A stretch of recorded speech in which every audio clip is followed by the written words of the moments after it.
President Biden's budget for fiscal year 2023 includes what some are calling the billionaire tax. So what exactly does that mean? Joining me right now is Ted Jenkin, the CEO of Oxygen Financial. And Ted, I'm using as a litmus here, when Elizabeth Warren says she's on board with something, I generally take note of that and I listen and I look. Is that a fair comment?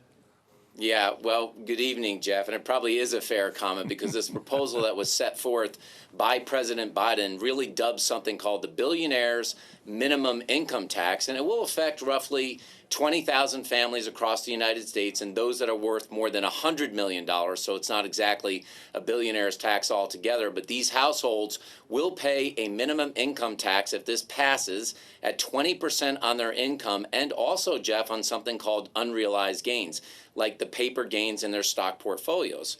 And there was a study that was done a couple of years ago around the 400 richest families in America, and that they pay a lower income tax rate than middle class and lower class people. But I think the debate really got fueled a number of years ago when Mitt Romney ran for president, and they disclosed his tax returns and they said, I want the Romney rates. He pays less than, quote unquote, his secretary. That's really where this debate is fueled up and continues to fuel up over the past number of years. What is an example of how the new tax would work?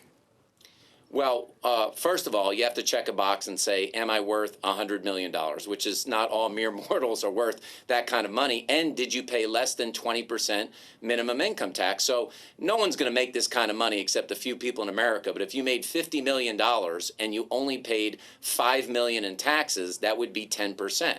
So the way that you would add that up at the end of the year is a 20% minimum income tax on $50 million is $10 million, which means you would still owe the government another $5 million. The cloudy part of this, Jeff, is guys like Jeff Bezos that had Amazon stock at $1 a share. It's worth billions of dollars now, and the government wants to tax him and others 20% on the unrealized gains, even though he hasn't sold Amazon stock. That's all part of the proposal. So do you think this will pass? And how does it fix the tax system? Maybe it does, maybe it doesn't then.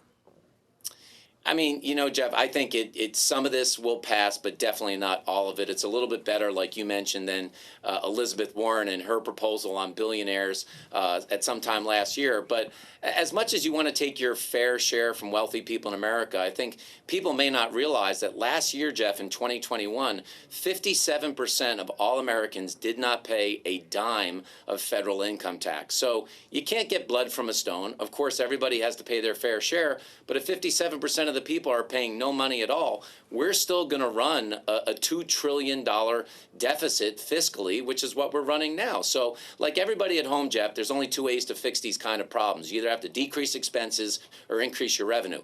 This will help a little bit, but it will not solve the annual $2 trillion deficit in its entirety. I've got seconds left, and this is a complicated question, but give me just about 5 or 10 seconds. We look at residential home prices in Atlanta Metro, specifically inside the perimeter.